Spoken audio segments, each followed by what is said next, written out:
വായുപുത്രന്മാരായ ഹനുമാനും ഭീമനും കണ്ടുമുട്ടുന്ന ഉജ്ജ്വലമായ ഒരു മുഹൂർത്തമുണ്ട് മഹാഭാരതത്തിൽ. കല്യാണ സൗഗന്ധികം തേടിയുള്ള ഭീമസേനന്റെ യാത്രയാണ് സന്ദർഭം. ജ്യേഷ്ഠാനുജന്മാരുടെ കൂടിക്കാഴ്ചയും അതിന്റെ പൊരുളും വിവരിക്കുന്നു ഇന്നത്തെ കഥയമമ്മയിൽ. എല്ലാ സജ്ജനങ്ങൾക്കും വിനീത പ്രണാമം.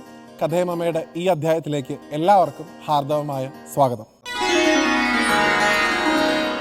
ഭഗവാൻ ഹനുമാൻ സ്വാമിയെ കുറിച്ച് നമ്മൾ സംസാരിക്കുമ്പോൾ മഹാഭാരതത്തിൽ ഹനുമാൻ സ്വാമിയുടെ പങ്ക് എവിടെയാണ് ഉള്ളത് എന്ന് അന്വേഷിക്കുന്ന ആളുകൾക്ക് വേണ്ടി ഏറ്റവും പ്രസിദ്ധമായിട്ടുള്ള ഒരു കഥയാണ് ഇന്നത്തെ അധ്യായത്തിൽ നമ്മൾ ഉൾപ്പെടുത്തിയിട്ടുള്ളത്. അതിനു മുമ്പായി, ആ കഥയിലേക്ക് പോകുന്നതിന് മുമ്പായിട്ട് നമുക്ക് എല്ലാവർക്കും അറിയാവുന്ന കാര്യമാണ് മഹാഭാരത യുദ്ധം.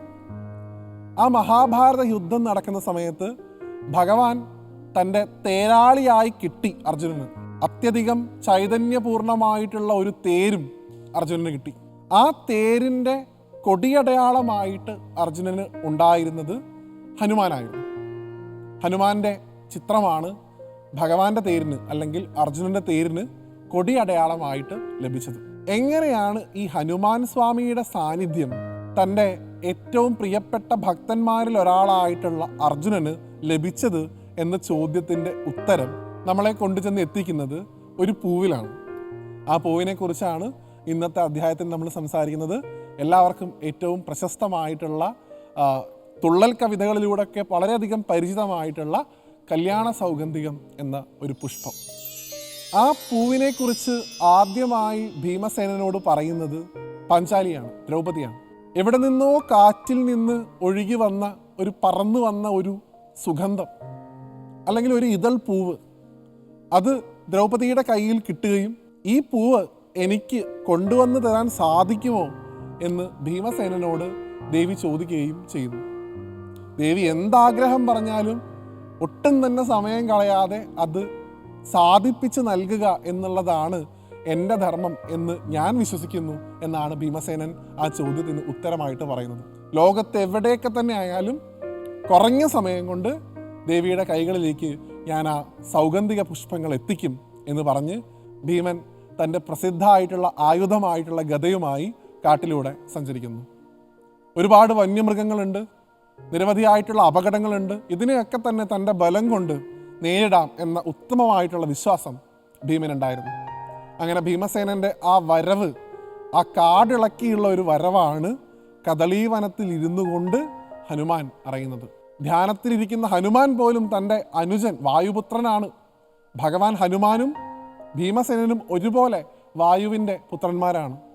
തൻ്റെ അനുജൻ ഇതാ തൻ്റെ മേഖലയിലൂടെ സഞ്ചരിക്കുന്നു. അവന് അല്പം അഹങ്കാരത്തിൻ്റെ ഒരു ബുദ്ധിമുട്ട് അവൻ അനുഭവിക്കുന്നുണ്ട്. എൻ്റെ അനുജന് ഒരിക്കലും അഹങ്കാരം ഭൂഷണമല്ല, ആ അഹങ്കാരം തീർത്തു കൊടുക്കേണ്ടത് എൻ്റെ ഉത്തരവാദിത്തമാണ് എന്ന് നിശ്ചയിച്ചുകൊണ്ട് ഭഗവാൻ ഒരു വൃദ്ധനായിട്ടുള്ള കുരങ്ങൻ്റെ രൂപത്തിൽ ഭീമസേനൻ്റെ മാർഗമധ്യേ കിടക്കുന്നു. ആ കുരങ്ങൻ്റെ വാലാണ് ഭീമസേനൻ ആദ്യം കാണുന്നത്. കുരങ്ങനോട് ഭവ്യതയിൽ തന്നെയാണ് ആദ്യം പറയുന്നത്, മർക്കടമേ, നീ മാറിക്കിടക്കുക, എനിക്ക് സഞ്ചരിക്കാനുള്ള വഴിയാണിത്.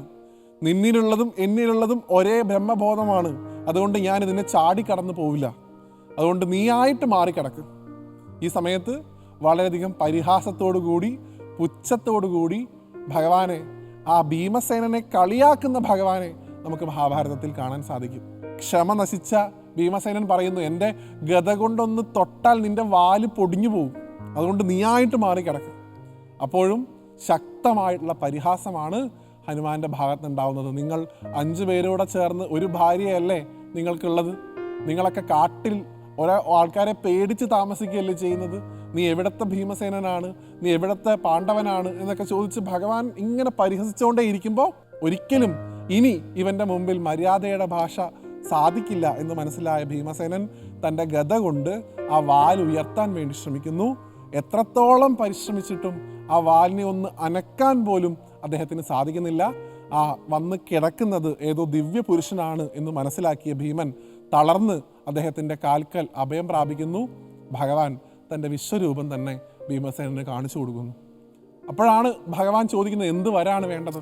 ഭഗവാനെ, അങ്ങ് എൻ്റെ അനുജന് രക്ഷയായിട്ട് അവൻ്റെ കൊടിക്കൂറയിൽ ഉണ്ടാവണം. അത് ആ ഭീമസേനൻ ചോദിച്ചു വാങ്ങിയ വരാണ്.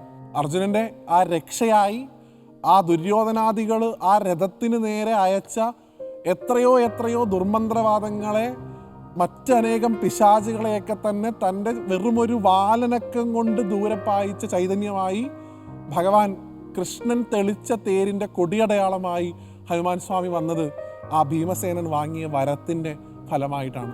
പറയുന്നു, എപ്പോഴും താഴ്ന്ന മനുഷ്യരോട്, നമ്മളെക്കാൾ നിലവാരത്തിൽ താഴ്ന്ന, അത് പണത്തിലോ എന്തിലോ ആയിക്കൊള്ളട്ടെ, ആരോഗ്യം കൊണ്ടോ എന്തുകൊണ്ടോ ആയിക്കൊള്ളട്ടെ, അവരോട് അനുകമ്പ കാണിക്കാൻ പഠിക്കുക, വിനയം കാണിക്കാൻ പഠിക്കുക. ഒരിക്കലും അവരോട് നമ്മുടെ ശക്തി പ്രകടിപ്പിക്കുകയല്ല വേണ്ടത്. ഭീമൻ ചെയ്തത് ഒരു വൃദ്ധനായിട്ടുള്ള കുരങ്ങിനോട് തൻ്റെ ശക്തി എന്തെന്ന് കാണിക്കുകയാണ്. അതല്ല ചെയ്യേണ്ടത്. പകരം അതിനെ ആദരിക്കാനും അതിനെ ആശ്വസിപ്പിക്കാനും നമുക്ക് സാധിക്കണം. ഞാൻ കഴിഞ്ഞ അധ്യായങ്ങളിലും പറഞ്ഞിരുന്നു, ഭഗവാൻ അഹങ്കാരം വെച്ച് പൊറുപ്പിക്കുന്ന ഒരു ദേവതയെ അല്ല, എപ്പോഴും എല്ലാവരെയും സമഭാവനയോടുകൂടി കാണാൻ പഠിപ്പിക്കുന്ന മൂർത്തിയാണ് ഹനുമാൻ സ്വാമി. മുമ്പിൽ നിൽക്കുന്ന ഏത് ചരാചരങ്ങളിലും നിങ്ങൾ എൻ്റെ ശ്രീരാമനെ കാണൂ എന്ന് തൻ്റെ ഭക്തരോട് പറയുന്ന ചൈതന്യമാണ് ആഞ്ജനേയൻ. അതുകൊണ്ട് ആ ഭഗവാന്റെ യഥാർത്ഥത്തിലുള്ള ഭക്തിയാണ് യഥാർത്ഥത്തിലുള്ള സൗഗന്ധിക പുഷ്പങ്ങളുടെ സൗരഭമായിട്ട് നമ്മുടെയൊക്കെ മനസ്സിലേക്ക് വരേണ്ടത്. ഭീമൻ പാഞ്ചാലിയുടെ കൈകളിലേക്ക് ഏൽപ്പിക്കുന്ന സൗഗന്ധിക പുഷ്പങ്ങളിൽ പോലും ആ ഹനുമാനോടുള്ള ഭക്തിയുണ്ട്, ഏട്ടനോടുള്ള സ്നേഹമുണ്ട്. അതുപോലെ നമുക്കും ആ ഭഗവാനെ 1000 കോടി സൗഗന്ധിക പുഷ്പങ്ങൾ കൊണ്ട് മനസ്സിൽ അർച്ചിക്കാൻ സാധിക്കട്ടെ.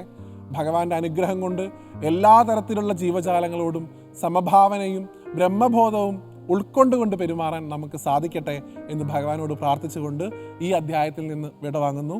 മറ്റൊരു ദേവതാസങ്കല്പവുമായി അടുത്ത അധ്യായത്തിൽ വീണ്ടും കാണുന്നത് വരെ എല്ലാവർക്കും നന്ദി, നമസ്കാരം.